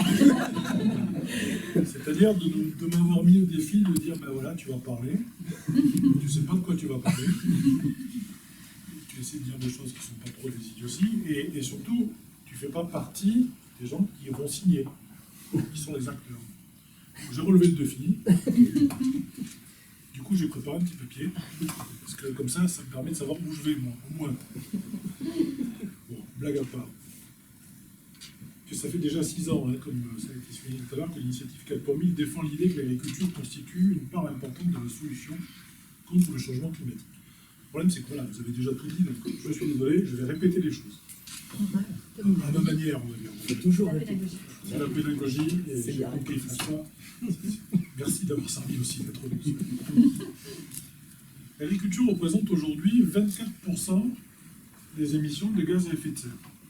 En premier lieu, il y a le CO2, on en a parlé, hein, et puis on a parlé aussi des relations avec l'élevage, donc on va y retrouver le méthane, on va retrouver aussi le protoxyde d'azote, qui n'est pas seulement un gaz hilarant, qui n'a absolument rien de rigolo, qui est aussi beaucoup plus réchauffant que le gaz carbonique, ou même que le méthane. Et qui, lui, est plutôt lâché par les engrais, voire aussi par les filières animales au moment du traitement des effluves. Mais l'avantage aussi, en disant ça, c'est que de l'agriculture, c'est que il est tout à fait possible de faire en sorte que l'agriculture soit neutre, à minima, voire même qu'elle compense les émissions des autres secteurs. C'est un peu l'idée de ce qui vient d'être dit jusqu'à présent. C'est aussi ce qu'on propose au niveau de l'initiative 4 pour 1000. C'est donc notre philosophie. Et quand je dis notre, j'avais dit sa philosophie sur un papier, mais en parlant d'initiative, c'est notre philosophie. Bon, et le tout n'est pas simplement de penser, de rêver, de théoriser. Il faut aussi que le rêve devienne réalité. Il faut que des acteurs qui agissent sur le terrain fassent en sorte qu'on passe au concret. Et dans ce contexte, nous avons toujours affirmé au niveau de l'initiative 4 pour 1000, haut et fort, que ceux qui portaient cette concrétisation étaient les agriculteurs et personne d'autre. Ce sont eux, c'est-à-dire vous, qui, voilà, excusez-moi, attention au roulement de tambour, qui sauveraient l'humanité face aux défis du changement climatique. On est d'accord. Parce que je tiens à préciser quand même quelque chose. On dit souvent, les gens, oui, l'agriculture va sauver la planète. Non. Soyons bien clairs, la planète n'a absolument pas besoin d'être sauvée. Si l'homme n'est plus là demain, elle se portera d'autant mieux. Donc l'enjeu, c'est pas sauver la planète, c'est sauver l'homme sur la planète. Donc c'est sauver l'humanité. Vous entendez, c'est bien fondamental. Comme on commence toujours par soi-même, charité bien ordonnée commence par soi-même, on va déjà commencer à sauver l'humanité. Bien sûr, pour y parvenir, il va falloir changer les choses, changer les pratiques agricoles, et même n'ayons pas peur de dire les mots tels qu'ils sont, il faudra changer l'agriculture. C'est de ça dont on parle aujourd'hui. Dans la panoplie des agricultures qui entrent dans l'ensemble assez cohérent et assez grand de ce que nous appelons l'agroécologie, nous disposons en premier lieu, parce que pour moi c'est celle qui passe en premier, de l'agriculture de conservation des sols, qui permet aux agriculteurs de conserver des niveaux de production en grande culture relativement proches par rapport au conventionnel, soyons honnêtes, avec une amélioration conséquente en termes d'émissions de gaz à effet de serre, de la vie des sols, ça a été dit, de la biodiversité agricole, et pas seulement agricole, de la biodiversité globale, et surtout du stockage de carbone dans les sols, clé de la lutte contre le changement climatique. Je fais une petite parenthèse, on est en train d'essayer de préparer modestement un petit livre, qui je l'espère verra le jour ou l'autre, peut-être à la fin du mois, peut-être le mois prochain, pour essayer de faire un petit peu le point sur qu'est-ce que c'est que l'agroécologie, qu'est-ce que c'est que tout ça, où se situent les différents types d'agriculture, quels sont les enjeux, en repartant non seulement des données biologiques, parce que l'agriculture c'est de la biologie, c'est de la chimie, c'est de la physique. On travaille avec le vivant. On se rend compte que c'est pas, on n'est pas dans les équations mathématiques et juste des éprouvettes chimiques dans lesquelles on fait une réaction et tout se passe comme on a prévu. Quand on travaille avec le vivant, ça ne se passe pas toujours comme on a prévu. C'est ça le problème. Et donc c'est important de le rappeler et de revenir à ces fondamentaux et aussi de se souvenir de l'histoire, de savoir d'où vient notre agriculture. Aujourd'hui, tout le monde tire sur l'agriculture conventionnelle. Commencé par la société civile. Pas à tort, hein. Mais il ne faut pas oublier que cette agriculture a été développée dans un but précis, qui était notamment nourrir un maximum de gens sur cette planète. Je pense que c'est ce qu'on est à peu près arrivé à faire, au moins pour ceux qui vivent dans les pays développés, hein, c'est quand même relativement réaliste aussi. Le nombre de gens qui meurent, que souffrent de malnutrition dans le monde diminue chaque année. On en parle peu, on dit plutôt l'inverse, il faut quand même le souligner, parce que la population mondiale, elle s'accroît. Et le nombre de personnes qui souffrent de malnutrition a plutôt tendance à stagner, voire à diminuer drastiquement depuis quelques années. Tout ça pour dire que cette agriculture conventionnelle, elle a rempli ses objectifs, elle a vécu, il faut tourner la page, il faut passer à autre chose, puisqu'on s'est rendu compte aussi qu'elle avait ce qu'on appelle en jargon technocratique des externalités négatives, pas seulement des externalités positives, ce que nous recherchons ici. Je referme ma petite parenthèse. Donc je vous engage à surveiller notre librairie favorite. Ce petit livre sort, il ne sera pas rouge, ce sera pas le petit livre de Mao, mais non. J'espère que ça éveillera les consciences. Donc, la PAD, puisque finalement c'est aussi là qu'on en est, a compris depuis longtemps et en a fait son leitmotiv, son moteur, si j'ose dire, même si celui-là il n'émet pas de gaz à effet de serre, pour promouvoir l'agriculture de conservation des sols. Il y a 2 ans, comme tu l'as si bien dit François, nous étions tous réunis ici aussi pour voir naître le label au cœur des sols, Aujourd'hui, nous assistons à la mise en place d'un mécanisme permettant de reconnaître financièrement l'action climatique des agriculteurs. C'est un pas important, majeur même, et il doit s'accompagner de la reconnaissance non seulement des entreprises qui vont financer cet effort, donc on vient d'avoir une qui a témoigné dans ce sens, mais aussi du reste de la société. Donc, je m'explique quand je dis ça. Les fonctions premières de l'agriculture sont de produire notre alimentation, produire des matières premières biosourcées pour notre industrie, notre artisanat et d'autres. Cette fonction productrice doit se faire de façon la plus conforme possible à l'agroécologie, c'est le cas de l'agriculture de conservation des sols. Elle doit donner lieu aussi à une rémunération adéquate de ce travail à travers les prix payés aux agriculteurs. Et j'insiste sur ce point. Ceux-ci doivent pouvoir, donc quand je dis les prix payés aux agriculteurs, ceux-ci doivent pouvoir couvrir les frais de production et, souligner 3 fois, permettre aux agriculteurs et à leurs familles de vivre décemment, comme le reste de la société, pas moins. Ça, c'est important de le rappeler. En sus du paiement au juste prix de ces bonnes choses, c'est un petit clin d'œil, ils se reconnaîtront, je répète, ceux qui n'ont pas compris. En sus du paiement au juste prix de ces bonnes choses, si la société et les sociétés considèrent que la contribution à la lutte contre le changement climatique de ces agriculteurs, grâce au stockage et même à la séquestration du carbone dans leur sol, est significative et mérite reconnaissance financière, alors ce service environnemental rendu à la société doit être payé, mais je dis bien en sus du prix juste aux produits des agriculteurs. C'est l'objet, je crois, si j'ai bien compris, parce que là je l'ai écrit avant même de savoir de quoi on parlait, c'est l'objet du carbone au cœur des sols, et nous nous en félicitons.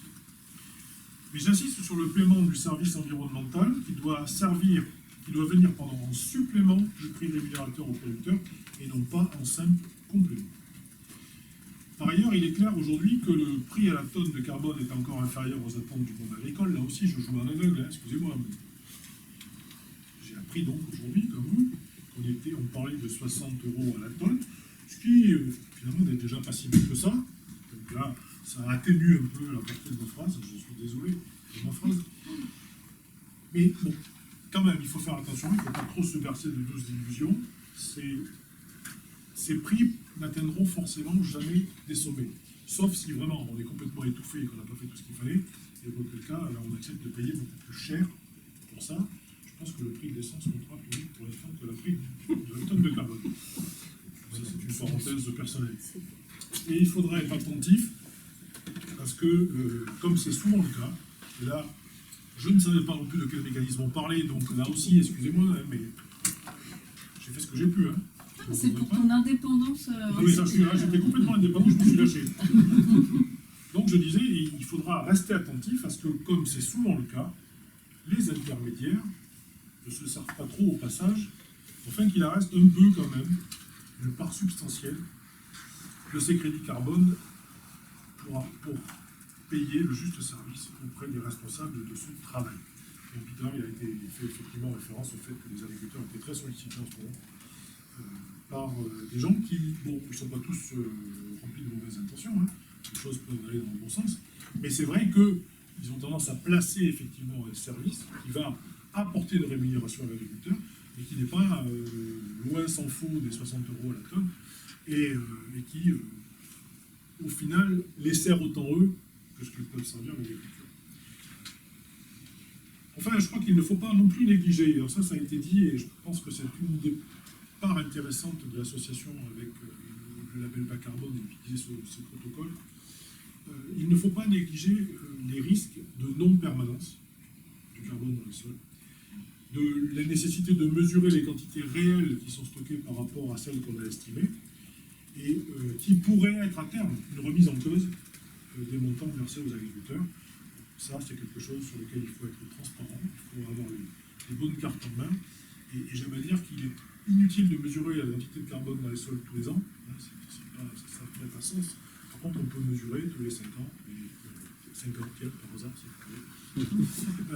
qui permet de voir dans quelle direction on est allé. Après le reste, on a des indicateurs, tels que la biodiversité, tels que couleur des sols, structure, etc., qui font qu'on peut savoir qu'on va dans la bonne direction. Pour cela, outre le label Bacarium, il y a des organismes qui permettent de définir des protocoles, permettent de garantir aux uns et aux autres la justesse de ces transactions et justement le bicarbone en est.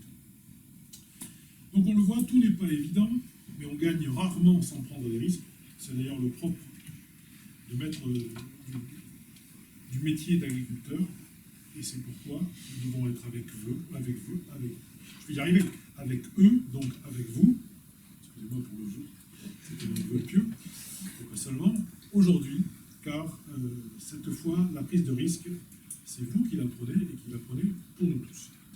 Ne nous y trompons pas, c'est une véritable révolution que nous vivons aujourd'hui, même si on n'est pas très nombreux dans cette salle, et si, j'espère, l'écho se fera bien au-delà de cette salle, dans le cadre notamment du salon et pas seulement. Car pour une des premières fois, ce sont des agriculteurs qui décident de prendre en main non seulement leur destin, mais aussi le nôtre. Il est important que cette expérience soit un succès, je pense qu'elle est bien partie et je le souhaite de tout cœur, qu'elle se développe et que le nombre des agriculteurs qui aujourd'hui sont en conventionnel et qui vont demain rejoindre les rangs de ceux qui travaillent en agriculture de conservation des sols augmente. Cette transition est primordiale pour l'avenir, non seulement pour lutter contre le changement climatique, mais aussi pour améliorer la qualité globale de notre alimentation, parce que l'enjeu, il est aussi là. L'initiative 4 pour 1000 est aux côtés de tous ceux qui vont dans ce sens et qui œuvrent dans ce sens. Nous co-organiserons, François, tu l'as un petit peu dit tout à l'heure, nous co-organisons avec d'autres, dans un peu plus d'un mois, une grande réunion des acteurs de la transition agroécologique pour préparer le passage à l'échelle nationale de celle-ci, et la PAN, qui est un des acteurs majeurs et dynamiques, y apportera, je suis sûr, une contribution importante grâce à son expérience du terrain, son réseau, et ses initiatives qui vont dans la bonne direction, dont celle-là est en première ligne. Tous ensemble, nous devrons réussir à relever ce défi majeur, cet immense défi, pour nous, pour la société, et surtout pour nos enfants, et au-delà pour les générations futures, comme ça a été dit tout à l'heure, et je m'y associe. Voilà, je vous remercie, j'espère que je n'ai pas été trop long, mais pas trop rasoir. Merci beaucoup. Merci beaucoup. Merci beaucoup de soutenir cette action que je porte.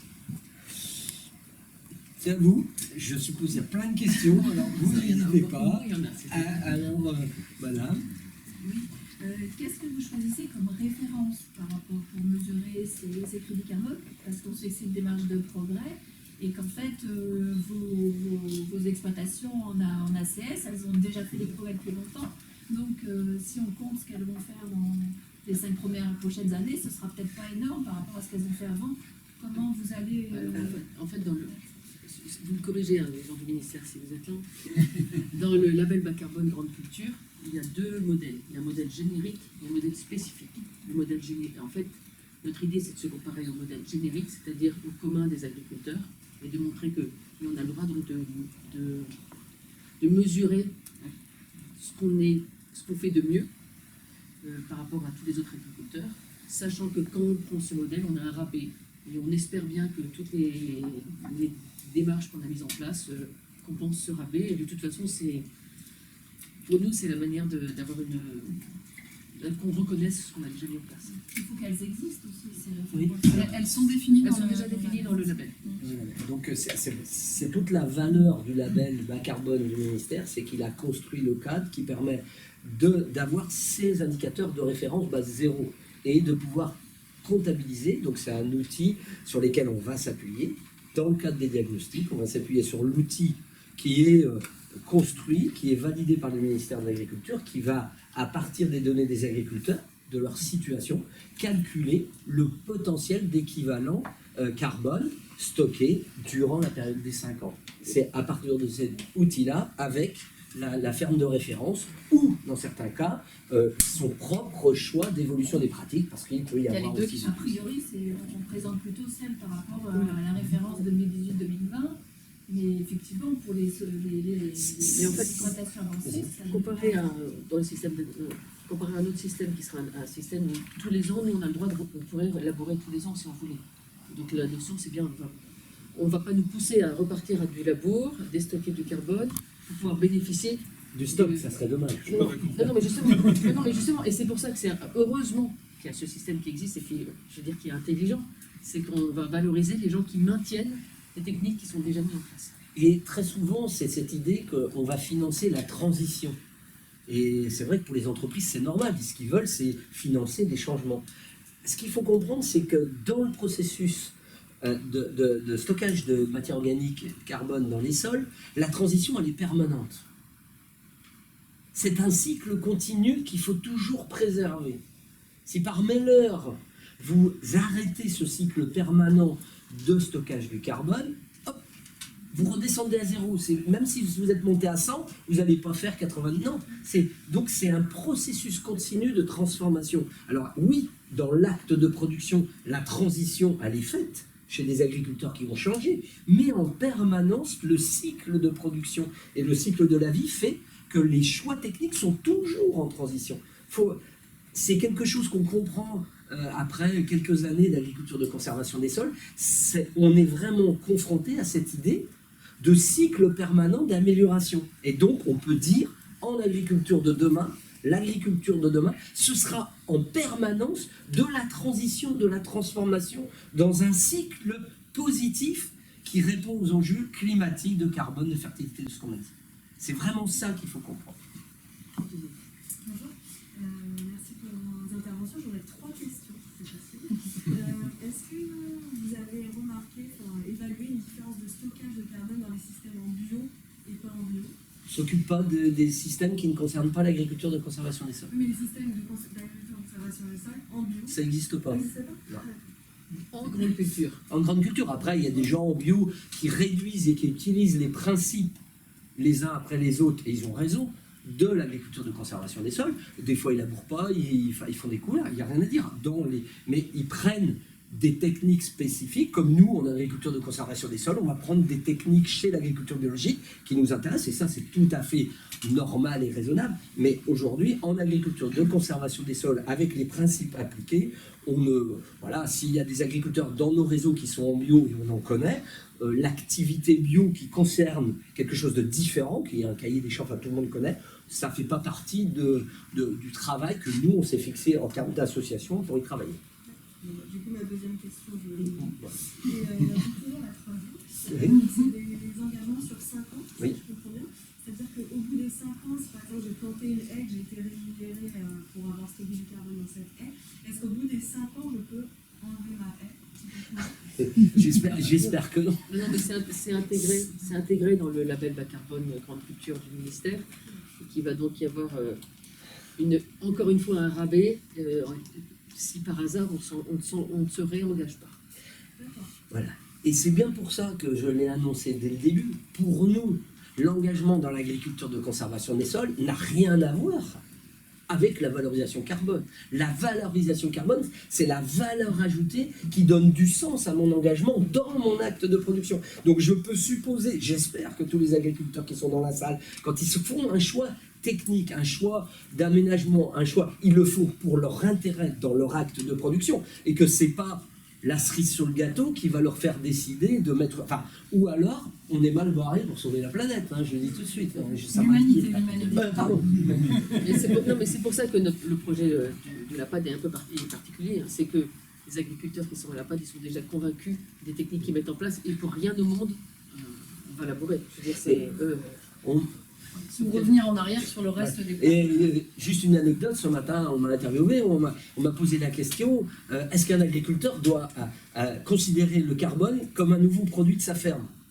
C'est-à-dire qu'il doit investir dans ce nouveau produit. Et moi j'ai dit, mais non, s'il fait ça, ce que vous décrivez peut arriver.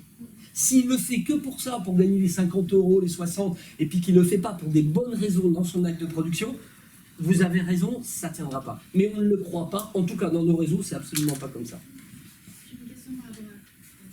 J'ai une question par rapport à celui-ci. Donc il y a le concept d'additionnalité dans le label bas carbone. Si vous avez dit que en fait, c'est un cycle vertueux de vos systèmes, c'est-à-dire que le rendement, ça va être amélioré, aussi la vie d'un agriculteur sera améliorée. Oui. Pourquoi il y a ce concept d'additionnalité?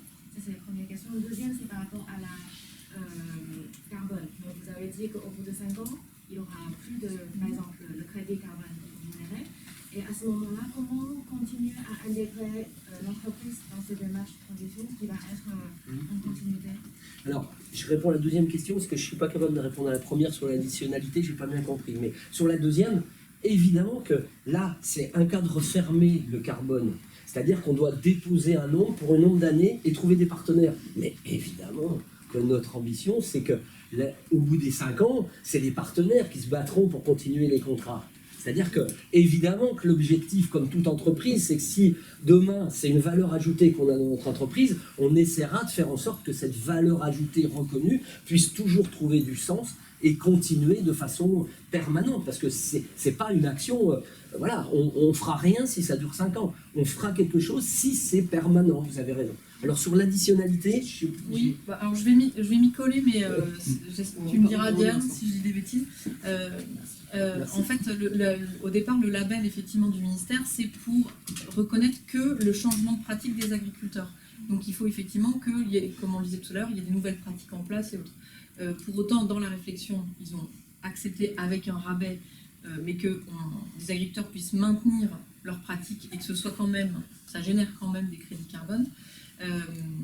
Et donc voilà, j'ai raté ce que je voulais dire. Eh bien non, mais moi non plus, je sais pas ce que je veux dire. Non mais bon, c'est bien cette notion-là, hein, c'est que l'additionnalité c'est un des principes de base, mais comme on est dans un système où tous les ans on peut revoir nos techniques, l'idée c'est bien de ne pas labourer pour pouvoir après bénéficier de la non-additionnalité. C'était ça, répondre à la question, pas compris. Si je peux essayer de... Je ne sais pas si je ne vais pas aider à embrouiller un peu plus, mais c'est pas grave, je vais quand même essayer. Dans le concept d'additionnalité, si j'ai bien compris moi aussi, parce que c'est pas toujours très clair, il y a la notion qu'on pourrait remettre du carbone sur du carbone dans les sols. Bon, dans la notion de label bas carbone, il y a 2 notions qui sont importantes. La première, c'est les quantités de gaz à effet de serre que vous allez éviter d'émettre. Ça, c'est un premier pas. Et le deuxièmement, c'est la quantité de carbone que vous allez stocker dans le sol, qui sont complètement indépendants l'un de l'autre, qui peuvent être liés aux mêmes pratiques, parce que justement le semi-direct, les couverts végétaux et l'orientation culturelle vont permettre de stocker du carbone et de moins émettre par rapport à l'agriculture conventionnelle.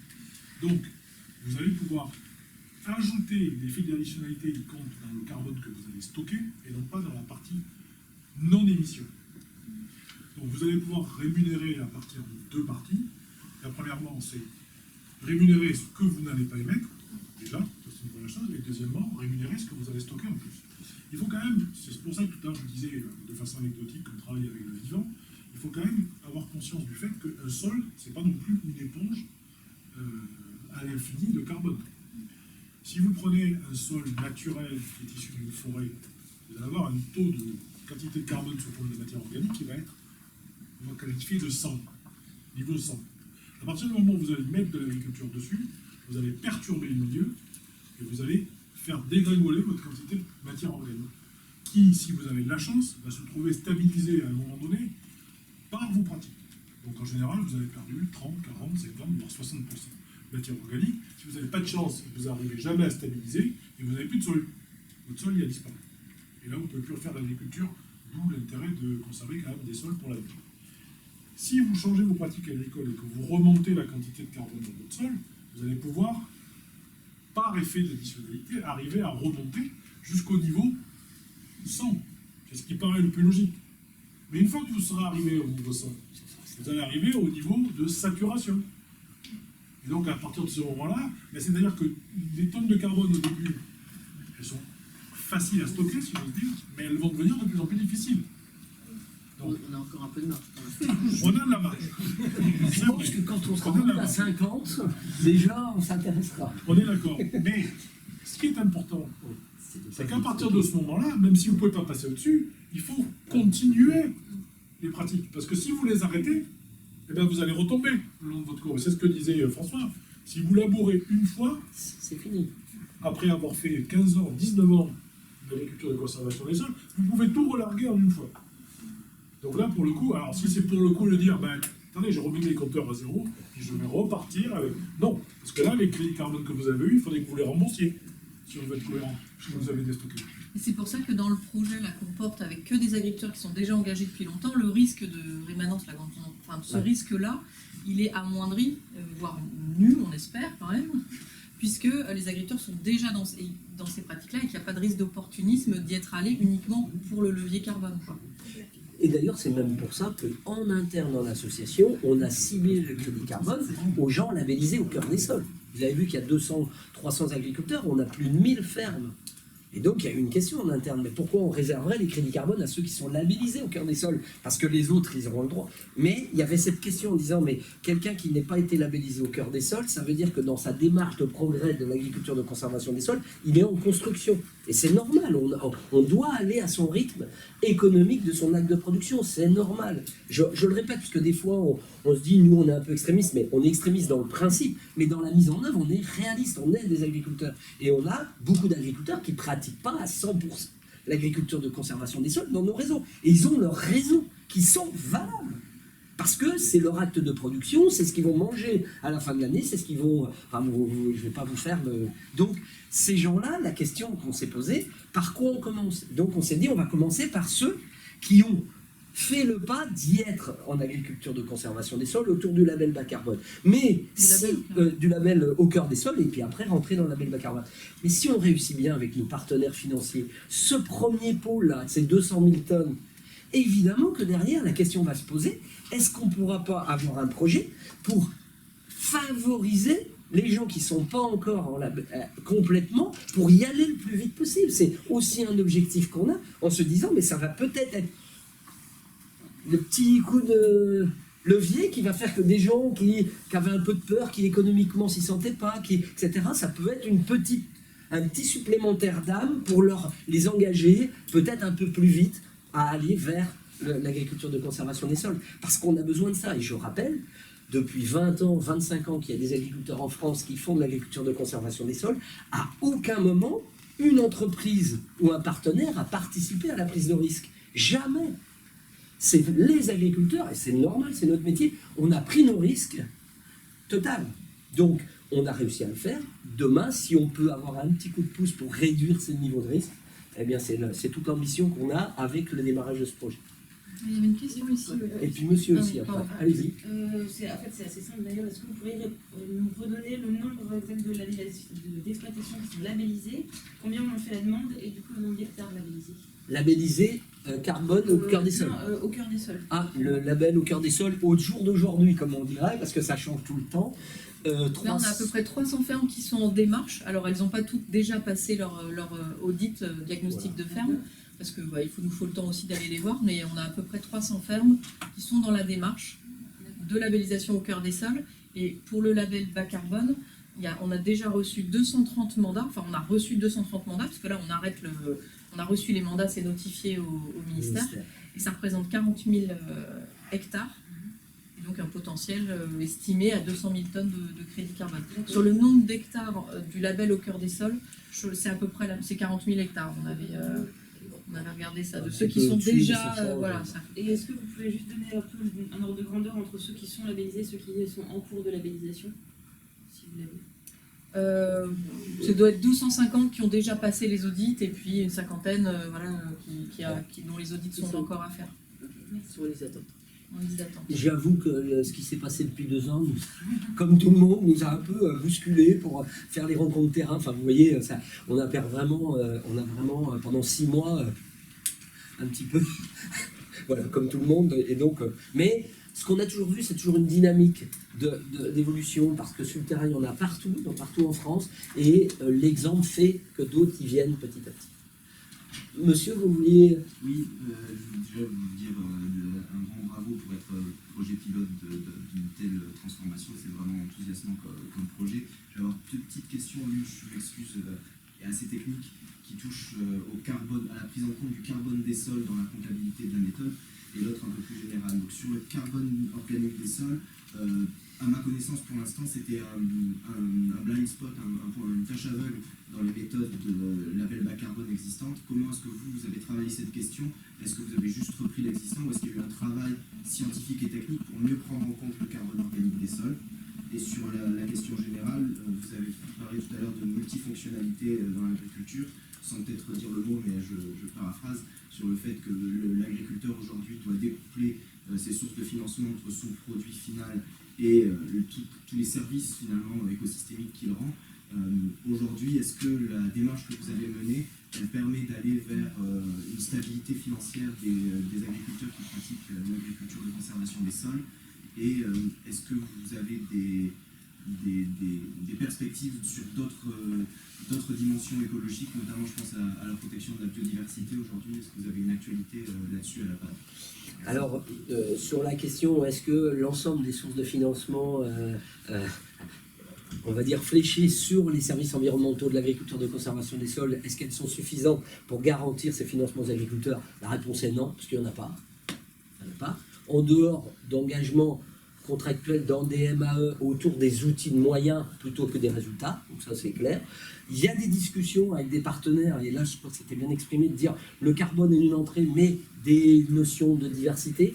Il y a des discussions dans les territoires, bon il se trouve, moi je suis dans le Marais Poitevin, donc vous imaginez que les enjeux territoriaux sont importants, donc des discussions avec des partenaires territoriaux comme ça sur ces questions de biodiversité, de continuité écologique, etc., sont posées à l'agriculture de conservation des sols, mais sont posées plutôt qu'épaulées, donc ça c'est clair.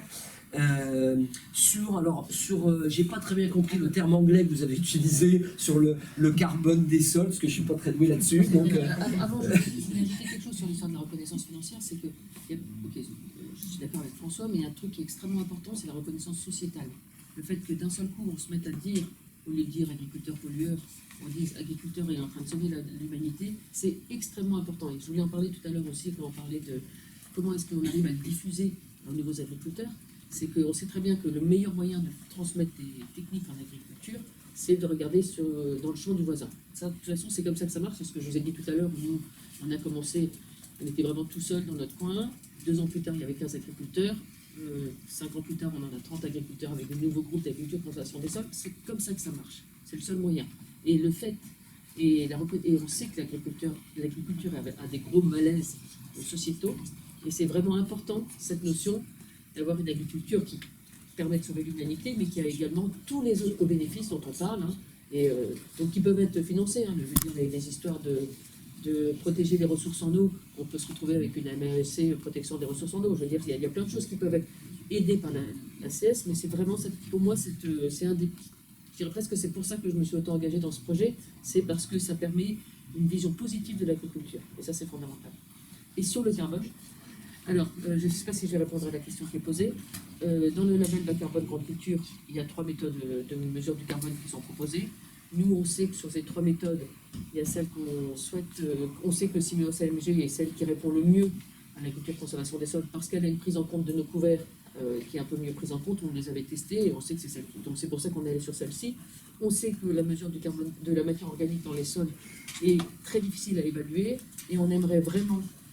J'aimerais vraiment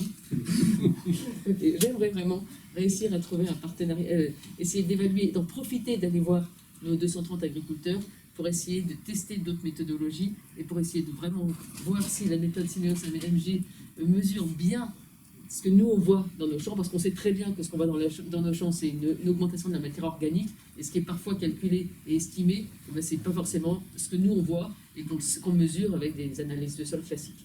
Donc je ne sais pas si j'ai répondu. Et je me dis juste une question complémentaire sur est-ce que vous avez une réflexion autour de l'utilisation des prairies en rotation culturelle, que ce soit en prairies semi-permanentes ou permanentes, est-ce que ça rentre dans le scope de la méthode? Alors, on ne l'a pas dit, mais aujourd'hui, dans le nombre de fermes, les 230 fermes qui se sont engagées, un peu plus, nous avons plus de 50% de fermes qui sont en polyculture élevage.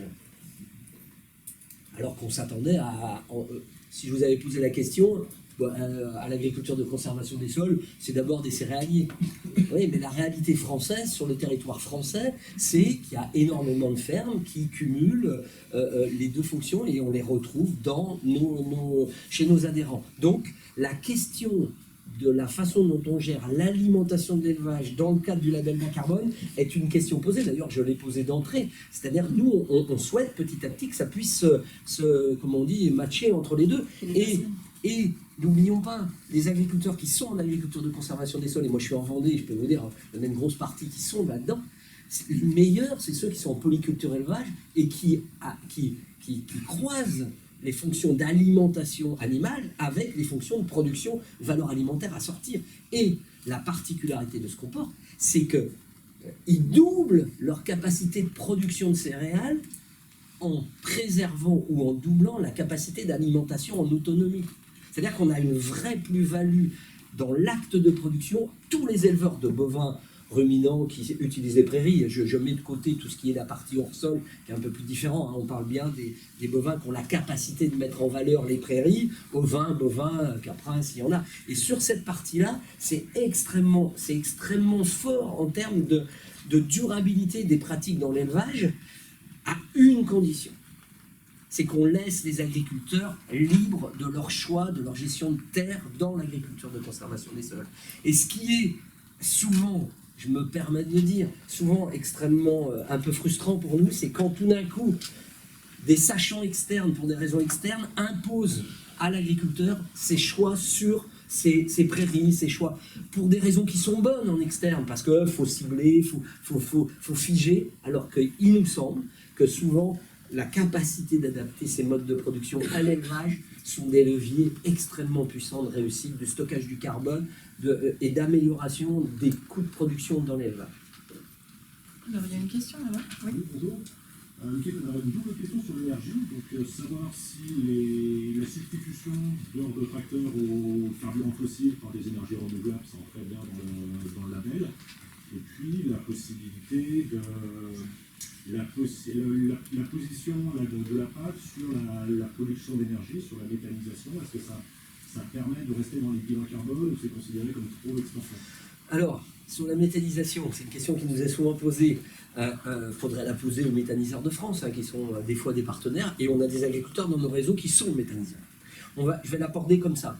Si la méthanisation consiste à utiliser le surplus de production de matière organique, le surplus, après avoir nourri les sols, le système fonctionne. Si par malheur, et on le voit dans nos réseaux, des agriculteurs qui avaient déjà 50 vaches, qui rajoutent un méthaniseur qui correspond à 50 vaches et qui prennent toute la matière organique pour mettre dans les vaches et les méthaniseurs, c'est la catastrophe technique parce que leur sol s'appauvrit. Donc, il faut que la méthanisation, ça soit l'aboutissement de la réussite du stockage du carbone dans les sols. Et j'ai des exemples de fermes qui sont depuis 25 ans en agriculture de conservation des sols avec des élevages où la méthanisation, c'est un instrument extrêmement puissant de la réussite de leur transformation. Mais toujours la règle, c'est d'abord, je nourris mon sol tous les ans. Et dans un département comme la Vendée, on estime qu'en dessous 6 tonnes à 7 tonnes de matière organique laissée au sol par an, on est en danger en termes de dégradation. Donc pour ceux qui connaissent un peu les productions, vous voyez que si vous faites que de l'extraction, la méthanisation peut être le meilleur des choses ou le pire des choses dans la vie des sols. Voilà ce que je peux dire. Donc il n'y a pas un avis tranché, mettons d'abord, il faut produire un maximum de matière organique par an à l'unité de surface.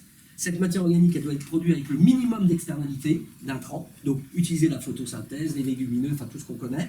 À partir de là, j'en extrais ce qu'il faut pour les hommes, ce qu'il faut pour les animaux, je garde la fraction sol extrêmement importante pour garantir la fertilité des sols, et si dans mon système j'ai du surplus, je peux l'utiliser à fabriquer de la méthanisation, faire ce qu'on veut, etc. Mais vraiment, il y a cette hiérarchie dans l'action. Si on le met à l'inverse, j'ai peur qu'on arrive à des choses qui ne seront pas positives. Voilà ce que je peux dire. Et juste peut-être pour compléter, nous on n'a pas écrit la méthode grande culture ou du ministère de la transition écologique. On n'a pas de... Voilà. Et il y a donc on ne maîtrise pas tout. Il y a une peut-être section d'organisation.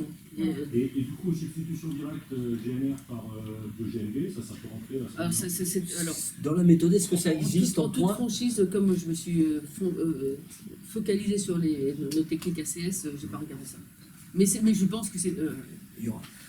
Si demain on met de l'huile de colza dans les tracteurs au lieu de mettre du GNR, il y a J'espère, peut-être, je j'espère. ne sais pas. On va- Je ne sais pas. On va prendre juste une dernière. Ah, il y a plein de questions encore, j'ai Allez-y. l'impression, parce qu'on doit libérer la salle dans pas très longtemps. Donc, Bon, allez-y. Bon, on se retrouvera sur le stand. non, non, il y a mais au moins- allez-y, on au moins va. trois questions. Deux ou trois Allez-y, questions. madame. Est-ce que vous pouvez préciser combien de crédits carbone sur lesquels vous êtes accordé dans ce cadre de ce partenariat? Et vous parliez d'un prix indexé tout à l'heure. Est-ce que vous avez un indicateur sur cet index? Merci. Je réponds. Alors, comme je disais tout à l'heure, on est dans le cadre d'un premier projet pilote et on s'est engagé à soutenir l'équivalent de 2 fermes. Donc, Il en reste 228, voilà. ne vous inquiétez pas. Peut-être la suite. Donc, c'est le premier partenariat pilote sur lequel on s'engage ensemble. Et on a longuement réfléchi sur l'indexation. C'est un index qui est multiple. Et l'objectif, c'est de prendre en compte différentes parties, à la fois sur la production agricole et le marché. Donc c'est un index qui est un peu compliqué, mais qu'on a essayé de faire le plus équilibré et représentatif de tout ce que ça représente, le fait de stocker du carbone dans les sols en termes de travail agricole et en termes aussi de représentation sur les marchés. Donc c'est un indice multiple, c'est ça que je veux dire. Et c'est vrai qu'on s'est beaucoup posé de questions, comme il n'y a pas d'indice de référence, c'est compliqué, donc on s'est créé en fait le nôtre. Donc, dans l'échange, on a fait des propositions Pour ça avec des indices complets, pas complets, etc. Et on avait cette chance, c'est que c'était transparent, donc on a pu poser des faits, voilà, et c'est en phase d'aboutissement. c'est pas en face d'aboutissement, C'est aboutissement, si. Bon, mais c'est abouti. c'est abouti. Il y avait une... Oui. Du coup, par rapport au label Au cœur des sols, puisque c'est le label bas carbone qui va permettre de valoriser économiquement le stockage du carbone, à quoi va servir le label? En fait, C'est l'inverse. C'est toi qui dis. Non, mais comme le label, c'est d'abord le label Au cœur des sols qui existe. Il peut servir à beaucoup de choses. Il peut servir, ce que je disais tout à l'heure, à tout ce qui est PSE. Oui, les paiements pour services environnementaux sur d'autres paramètres, l'eau, la biodiversité. On a cherché également, on est en train de travailler sur la filière, c'est-à-dire qu'on est en relation avec des courtiers qui vont essayer qui déjà connaissent notre label Au cœur des sols et qui ensuite peuvent le valoriser. On est en relation, on a certains de nos agriculteurs qui font de la... Voilà. Voilà, je fais de la vente directe, je le sers directement à promouvoir la production. Quoi. Avec le logo qui est apposé sur le produit de certains de nos agriculteurs qui sont en vente directe. On sait que ça se fait de plus en plus. Donc c'est anecdotique par rapport à la vente de commodités globale, mais certains agriculteurs sont hyper fiers de le mettre sur leur paquet de farine, leur bouteille de vin. On a du vin maintenant. Donc, action territoriale, action filière, et puis ensuite, donc le carbone est un élément, mais finalement c'est le premier mais c'est même pas le premier qui arrive à des rémunérations, c'est un des éléments qui valorise ce label. Il y a des agriculteurs, comme les fermes sont identifiées au niveau label bas carbone, il y a des discussions avec les nouvelles organisations territoriales au niveau des plans climat, par exemple, il y a beaucoup de discussions, et très souvent, il y a des agriculteurs de nos réseaux qui sont un peu engagés, qui sont maires, ou qui sont, etc. Et la discussion, elle arrive souvent en disant, alors, l'agriculture biologique, elle a toute sa place, et puis souvent, elle est un peu, elle devient des fois un peu centrale, mais le fait de dire, attendez, il y a peut-être aussi une agriculture complémentaire qui peut trouver du sens, eh bien, le fait d'avoir le label permet à l'agriculteur de ne pas parler dans le vide de ce qu'il fait, mais de s'appuyer sur un référentiel. Et je rappelle que le label, il est aussi certifié en externe, c'est-à-dire c'est évidemment un label référentiel construit par l'association, qu'on a mis sur la table, mais on le fait certifier à la fois dans la méthode, mais aussi dans la continuité, dans l'enregistrement des pratiques. Et ça, on discute au salon souvent avec des organisations territoriales, les régions, les départements, et cette question est souvent posée. Et là, on voit que ça peut être un levier, à notre avis, complémentaire du levier carbone national. Alors, on va pas prendre d'autres questions à part vous inviter à venir sur le stand. Voilà, on va faire la signature des contrats parce que voilà, c'est un petit moment fort pour nous, donc on va le faire maintenant. Et juste pour vous redire deux choses, on vous invite sur le stand de la PAD, Hall C, Hall 4, C011 pour un verre. Et pour répondre à vos questions complémentaires, vous avez sur le site de la PAD un kit de communication, un dossier de presse avec tout ça. Vous pouvez le trouver dans la rubrique médias aussi. Et puis sur le site internet apad.asso.fr. Et puis on va inviter Monsieur Seb, donc qui est arrivé, le président de CED, qui va être avec nous. Je vais mettre ça.